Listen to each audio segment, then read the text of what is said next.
आणि नवीन वर्षाच्या शुभेच्छा. तशा त्या शुभेच्छा देऊनच आपण सुरुवात केली होती. काल दिवाळी दणक्यात साजरी झाली आणि ती गोड झाली. याचं कारण आपल्या हिंदुस्थानने सेमीफायनल जिंकली, विराटने आणखीन एक विक्रम रचला. त्याच्यामुळे सर्वप्रथम विराटचं अभिनंदन. आणि मी एक माझ्या पिढीला भाग्यवान एवढ्यासाठी समजतो कारण त्यांनी 3 पिढ्यांचे विक्रमवीर पाहिले. एक सुनील गावस्कर, सचिन तेंडुलकर आणि आता विराट. अर्थात माझी अशी शुभेच्छा आहे विराटला की अजूनही विराटने शिखर गाठलेलं नाही. एक त्याच्याकडनं असा विक्रम व्हावा की तो पुढचे अनेक वर्ष सर्वांना एक हवासा किंवा हेवा वाटेल असा तो असावा. क्रिकेटचे दिवस आहेत, वर्ल्ड कप सुरू आहे. त्याचबरोबरीने आपल्या देशात काही राज्यांमध्ये निवडणुका सुरू आहेत. क्रिकेटमध्ये काही नियम असतात, तसेच निवडणुकीमध्ये सुद्धा आचारसंहिता असते. आज मी आपल्याला सर्वांना एवढ्यासाठी बोलवलं की शिवसेनेच्या वतीने आम्ही निवडणूक आयोगाला एक पत्र लिहिलेलं आहे काही शंका कुशंका त्याच्यावरती खुलासा होण्यासाठी.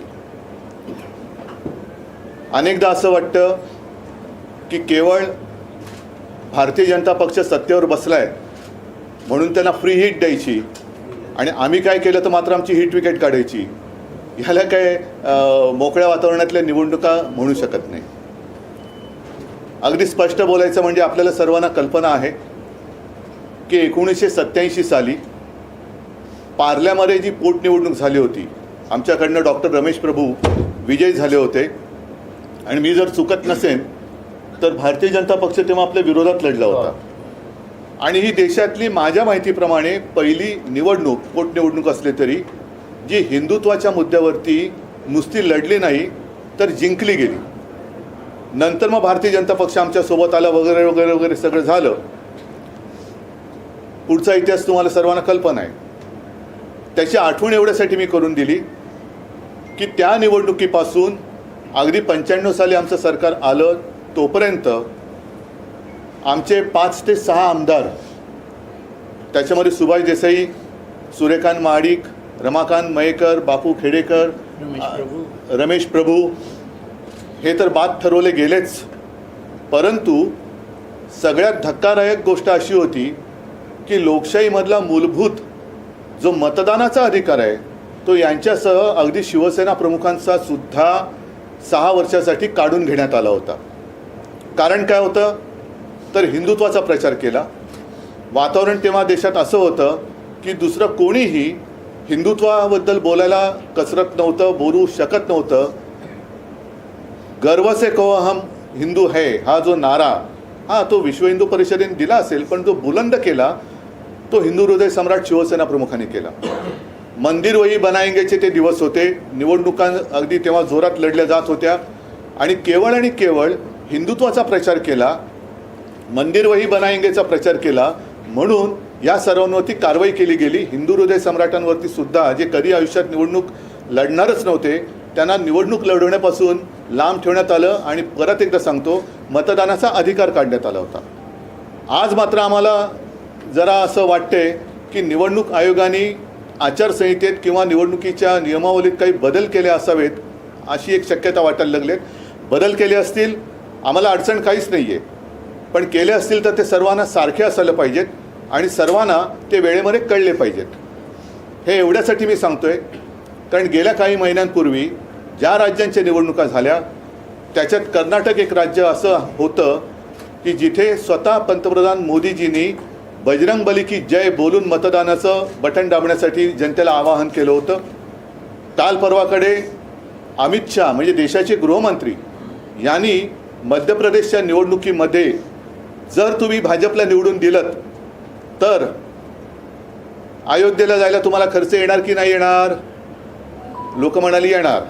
मग ते बोले मैं कहता हूँ नहीं आएगा. ज्याने जे आम्हाला मतं देतील त्यांना आम्ही रामलल्लाचं दर्शन फुकट देऊ असं त्यांनी जाहीर केलं.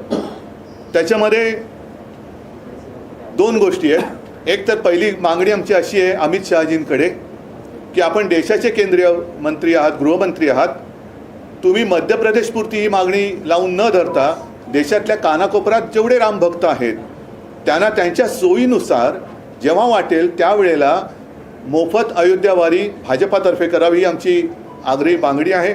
मग ते अगदी मणिपूरमधले लोक असू देत, अगदी कर्नाटकातले असतील, कन्याकुमारीचे असतील, कुठलेही असतील. नाहीतर ते काय करतील की येत्या 22 जानेवारीला मला असं वाटतं राम मंदिराचं उद्घाटन आहे आणि माझ्या माहितीप्रमाणे देशातनं एक 5-10 करोड लोक ते तिकडे आणणार आहेत, आणू शकतात, त्यांची ताकद आहे तेवढी. तर ते सांगतील की बघा त्यावेळेला सगळ्यांना फुकट आणलंच ना आम्ही. तसं नाही, रामलल्लाचं दर्शन राम भक्तांना जेव्हा वाटेल तेव्हा ते त्यांनी घडून दिलं पाहिजे. आणि ज्या अर्थी आमचे माननीय पंतप्रधान मतदान करताना बजरंगबली की जय बोलून मतदान ते वोटिंग मशीनचं बटन दाबा सांगतायत, तर मग हा नियम आता निवडणूक आयोगाने शिथिल केला असेल तर आम्ही देखील येत्या निवडणुकीत मी माझ्या जनतेला आवाहन करतो की जय भवानी जय शिवाजी म्हणून मतदान करा, हर हर महादेव म्हणून मतदान करा, जय श्रीराम म्हणून मतदान करा आणि राज्यकर्त्यांना सुबुद्धी मिळो म्हणून गणपती बाप्पा जय, गणपती बाप्पा मोरया म्हणून सुद्धा तुम्ही मतदान करा. तर याबाबत निवडणूक आयोगाने खुलासा करण्याची गरज आहे की हे बंधन जे पूर्वी होतं ज्याच्यावरनं हिंदू हृदय सम्राटांचा मतदानाचा अधिकार काढण्यात आला होता, मग तो योग्य होता, ती शिक्षा किंवा तुम्ही जे काही निर्णय घेतला तो योग्य होता की आत्ता हे जे पंतप्रधान आणि गृहमंत्री करतात ते योग्य आहे, हे त्यांनी सांगणं मला असं वाटतं देशाच्या जनतेला आणि आम्हाला सुद्धा उत्सुकता आहे की आचारसंहितेत जर काय त्यांनी बदल केला असेल तर तो केव्हा केला, कधी केला आणि तो केवळ भाजपलाच सांगितला आणि आम्हाला सांगितला का नाही, ही सुद्धा आमची एक मला असं वाटतं रास्त मागणी आहे. तर त्याच्याबद्दल आम्ही एक पत्र निवडणूक आयोगाला आज सकाळी पाठवलेलं आहे. आपल्याकडे सुद्धा ते पत्र सर्वसामान्य मतदारांसाठी आणि देशातल्या जनतेला माहिती व्हावं की अरे माझा अधिकार हा काय आहे, मी या असं करू शकतो की नाही करू शकत. कारण पूर्वी या सगळ्या गोष्टी फार स्वतःहून निवडणूक आयोग दखल घेत होती. आत्तासुद्धा मला असं कळलं की राहुल गांधी, प्रियांका गांधींना निवडणूक आयोगाने स्वतःहून नोटिसा पाठवलेल्या आहेत. केजरीवाल त्यांनासुद्धा त्यांनी नोटीस पाठवलेली आहे. म्हणजे निवडणूक आयोग जागरूक आहे. मी निवडणूक आयोगाला काही टीका करण्यासाठी बोलवलेलं नाही, बोलत नाही आहे किंवा जे मोदी किंवा अमित शहाजींनी केले ते सुद्धा काही चुकीचं आहे असं माझं म्हणणं नाही आहे. पण जर केलं असाल तर आम्ही जे केलं होतं ते योग्य का अयोग्य होतं ते कळू द्या. आणि जर आता त्याच्यात ढिलाई आणली असेल तर आम्ही सुद्धा हा प्रचार करू शकतो की नाही हे त्यांनी आम्हाला सांगावं. हा आजचा एक मूळ मुद्दा आहे. त्या अनुषंगाने आपल्याला काही विचारायचं असेल तर विचारा. पण मला अपेक्षा आहे की निवडणूक प्रचार संपायच्या आत निवडणूक आयोगाने, केंद्रीय निवडणूक आयोगाने देशातील सर्व राजकीय पक्षांना आणि मतदारांना या निर्णयाबाबत सरकारी भाषेत अवगत करावे. पत्र लिखा है, पत्र में किस चीज के बारे में जो है वो मुद्दा हाईलाइट किया है और सर इंडियन टीम के बारे में भी बता दीजिए. नहीं, मेरी इंडियन टीम, अपनी इंडियन टीम ना, भारतीय टीम, ये हिंदुस्तान की टीम पहले तय करो. नहीं, अपनी जो टीम है हिंदुस्तान की टीम है, मैं तो उनका अभिनंदन करता हूं और फाइनल के लिए शुभकामनाएं देता हूं. और मुझे पक्का विश्वास है कि हमारी टीम विश्व विजेती फिर से एक बार बनेगी, इसमें कोई दो राय मेरे तो मन में नहीं है, आशंका नहीं है. साथ ही साथ कल विराट ने जो एक विक्रम, नया विक्रम रचा, उसके लिए मैं विराट का अभिनंदन करता हूं. और मैं तो मानता हूं कि अभी तक विराट वो जो शिखर होता है वहाँ तक पहुँचा नहीं है, वो और आगे उसको जाना चाहिए और वो ज़रूर जाएगा, ऐसी मेरी शुभकामनाएं हैं. आज मैंने आप सारे लोगों को इसलिए बुलाए हैं, आप सभी लोगों को याद होगा वो एक ज़माना था 1947 नहीं 87, पूरे देश में एक उपचुनाव हुआ था पार्ला में. शिवसेना अकेली थी और खिलाफ सारे लोग थे, कांग्रेस भी थी और भारतीय जनता पार्टी भी थी. और वो पहला चुनाव शायद इस देश में सिर्फ लड़ा नहीं, जीता हुआ था हिंदुत्व के मुद्दे पर. उसके बाद कई बार हमने चुनाव लड़े, कई बार हम चुनाव जीते, लेकिन हमारे जो विधायक थे उसमें स्वयं सुभाष देसाई जी है, हमारे रमाकांत मयेकर जी थे, रमेश प्रभु जी थे, बापू खेड़ेकर, सूर्यकांत महाडिक जी थे और स्वयं बाला साहब जी, हिंदू हृदय सम्राट बाला साहब ठाकरे, उनका मतदान करने का अधिकार छीन लिया गया था। क्यों? क्योंकि उन्होंने हिंदुत्व का प्रचार किया था। गर्व से कौम हिंदू है नारा जरूर किसी और ने दिया होगा, लेकिन उसको बुलंद किया था हिंदू हृदय सम्राट बाला साहब ठाकरे जी ने। उस वक्त उन्होंने प्रचार किया हिंदुत्व का, मंदिर वही बनाएंगे। तो उस प्रचार को करप्ट प्रैक्टिस एक वर्ड इस्तेमाल किया गया था। करप्ट का मतलब क्या होता है आप सब लोग जानते हैं। करप्ट प्रैक्टिस कहकर सारे लोगों को सजा दी गई थी। तो अब मैं जानना चाहता हूँ, पिछले कुछ महीनों में कर्नाटक में जो चुनाव हुआ था, तो हमारे प्रधानमंत्री जी वहाँ गए थे और उन्होंने स्वयं कहा था कि जब भी मतदाताओं को आह्वान किया था कि जब भी आप मतदान करोगे तो बजरंगबली की जय कहकर मतदान का वो जो बटन है वो दबाइए। कल परसों हमारे केंद्र के गृह मंत्री अमित शाह जी मध्य प्रदेश गए थे। उन्होंने सारे लोगों को कहा कि आप अयोध्या जाएंगे तो खर्चा आएगा कि नहीं आएगा? तो लोगों ने कहा आएगा। तो बोलते मैं कहता हूँ नहीं आएगा। अगर आप भाजपा को वोट करेंगे तो आप सभी लोगों को फ्री में हम रामलला का दर्शन करेंगे। तो क्या जो कोड ऑफ कंडक्ट है उसमें कोई बदलाव चुनाव आयोग ने लाया है?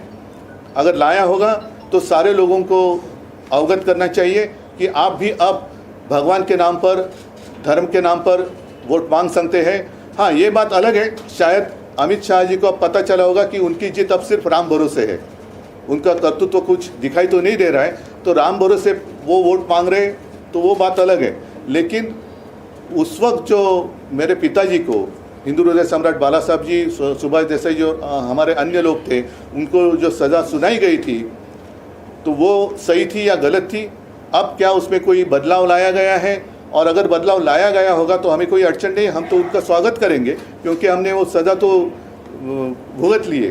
तो अब उसमें कोई अगर बदलाव लाया होगा चुनाव आयोग ने, तो उसे चुनाव आयोग को आज हमने एक लेटर लिखा है, खत लिखा है, और हमने कुछ सवाल पूछे कि अब की स्थिति क्या है, कि आपने कुछ उसमें बदलाव किया है तो हमें आप बताइए, ताकि हम भी आगे जाकर जय भवानी जय शिवाजी, हर हर महादेव और जो राज्यकर्ता है उनको सुबुद्धि आने के लिए गणपति बाप्पा मोरया कहकर बटन दबाइए, ऐसे आह्वान हम हमारे मतदाताओं को कर सकते हैं। तो उसमें कोई गलत किया है ऐसे मैं नहीं मानता, लेकिन अगर किया है तो हमें भी उस तरीके से प्रचार करने का मौका मिलना चाहिए।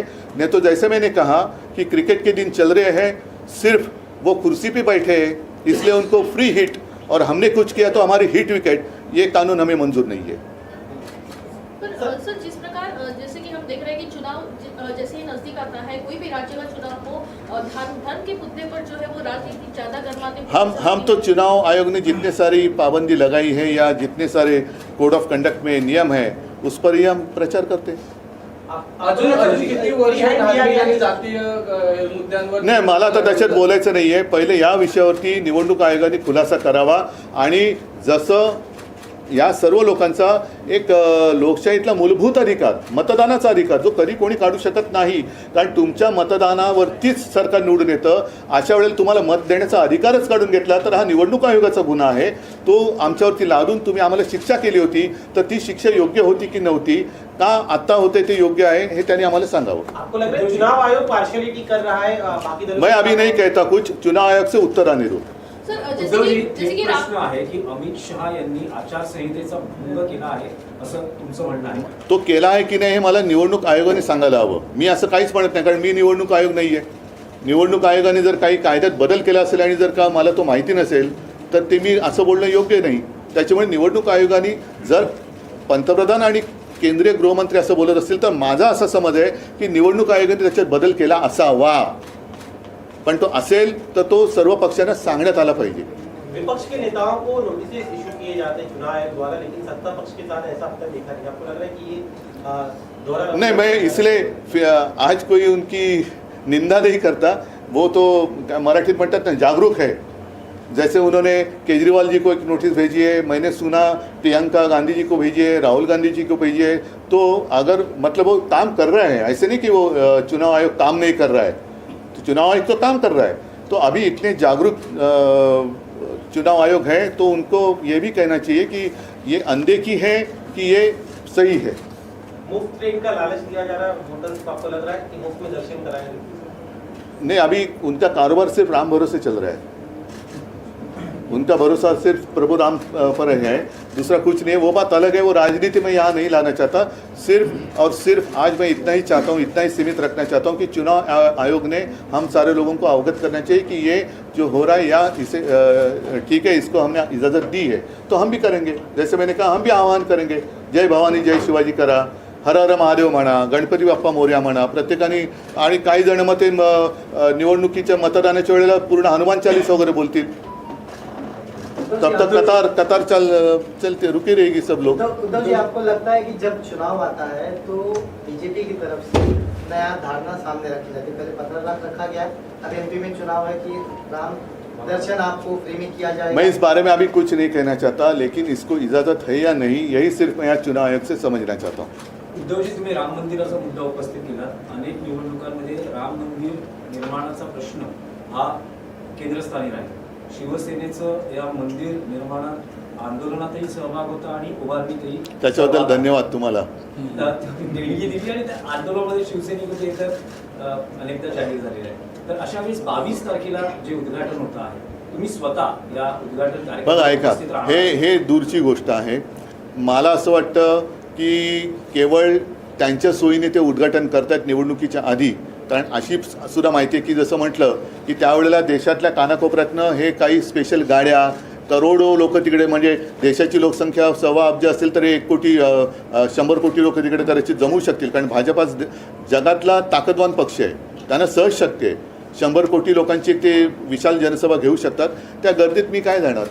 त्याच्यामुळे मी 2 वेळा जेव्हा हा विषय थंड बस्त्यात होता त्यावेळेला मी तिथे गेलो होतो, त्याच्यानंतर मुख्यमंत्री झाल्यानंतर सुद्धा मी गेलो होतो आणि ज्या ज्या वेळेला माझ्या मनात येईल त्याच्या वेळेला मी अयोध्येला जरूर जाईन। मात्र आज पुन्हा एकदा सांगतो की अमित शहाजी जे म्हणालेले ते केवळ निवडणुकीपुरतं मर्यादित न राहता या देशातल्या ज्याला कोणाला ज्या वेळेला वाटेल तेव्हा त्याची मोफत अयोध्या वारी भाजपनी करावी। ठीक आहे, कारवाई झालेली आहे। अद्वै हिरेंच्या सोबत पूर्ण पक्ष आहे, त्यांच्या पाठी आम्ही आहोत। आणि हा एक वेगळा विषय आहे, कारण हिरेंवरती कारवाई होते, पण ज्यांच्यावरती आम्ही आरोप केले त्यांच्यावरती कारवाई काय, त्यांच्यावरती त्याची चौकशी पण होत नाही। तर या सगळ्यांचे हिशोब हे सरकार आमचं आल्यानंतर आम्ही करणार। म्हणजे जसं ECI बद्दल तुम्ही दुहेरी मापदंडाचा मुद्दा नाही, आता विषयांतर होऊ नये, विषयांतर करत नाही मी, एवढंच सांगतो अद्वै हिरेंच्या सोबत संपूर्ण शिवसेना आहे, ती राहील। आणि सरकार बदलल्यानंतर आम्ही ज्यांच्यावरती आरोप केले त्यांची सुद्धा चौकशी आम्ही केल्याशिवाय राहणार नाही। सगळ्यांना धन्यवाद। जय हिंद। भारतीय क्रिकेट संघाला शुभेच्छा दिल्या आहेत, पण फायनलला अहमदाबादमध्ये स्टेडियमवर जाऊन मॅच बघण्याचा काही कार्यक्रम आहे? चला, धन्यवाद। जय महाराष्ट्र।